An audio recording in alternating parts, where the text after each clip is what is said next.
Peace be to you all. Assalamualaikum. Omar here.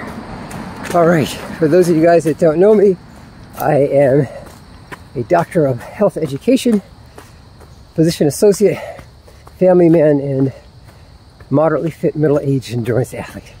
So today I wanted to talk about how you can help society as a medical practitioner, no matter what capacity it's in, but specifically as a PA, since I'm a PA and a health educator. So I thought about this topic because there were a couple of shootings in Washington, D.C. That's where I live. And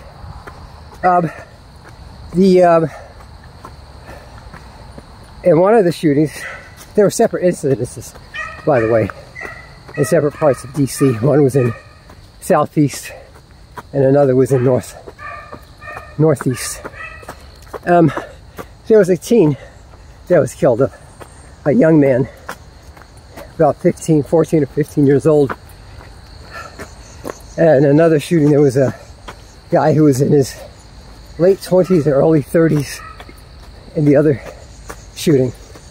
But I thought it was so unfortunate, black guys, you know, not that that would make a difference, but the rate of homicide of secondary to gun violence in the black inner city community is far, far higher than any group.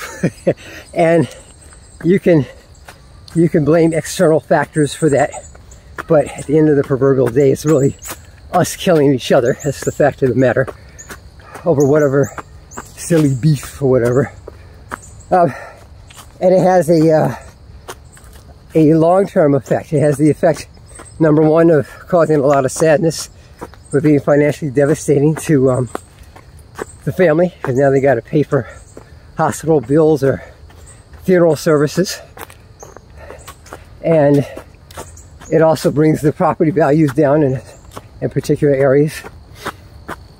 But it also affects on a national level, because it brings down the life expectancy of black men. So we have the lowest life expectancy of any other ethnic group. So Hispanic, which is actually a language group, but American Indians, European Americans, we have the lowest with black men.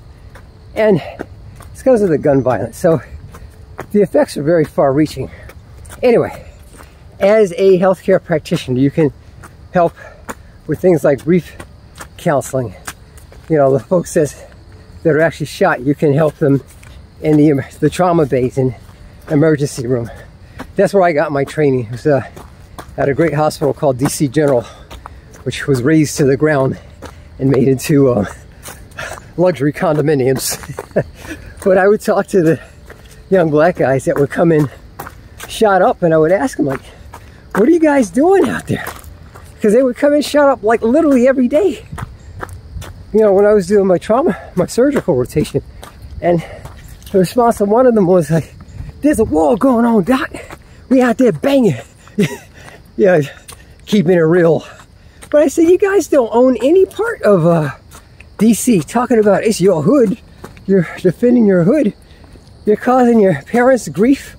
And for some reason, I would be the one that would be left with the horrible responsibility of going and talking to the families and telling them, I'm sorry, we couldn't save your son. And it was really horrible. Or giving them a poor diagnosis if somebody was shot in the back of the neck.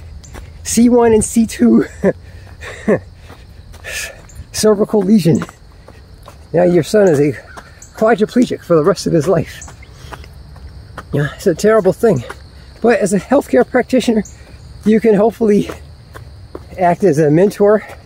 You can treat them in the trauma bays and work with great teams of physical therapy for those the guys that survive.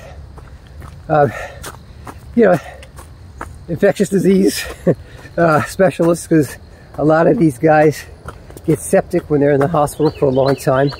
Got to be put on antibiotics. You work with a pulmonologist because they got to be put on respiratory ventilators, so-called life support. People call it life support. But you know, it's a very sad thing. I don't think there's any panacea to the violence, especially when it comes to us black men. And I know it's not all us black men. I get something in the comments section. My 3 sons are young adults and have not killed anybody as of yet. But, you know, that's how you can do your part. Anyway, I ramble on. If you have an interest in a wonderful medical career as a physician associate or a health educator, please feel free to reach out to me. I can be reached by email. I wish you guys the best of success in your positive endeavors. Peace.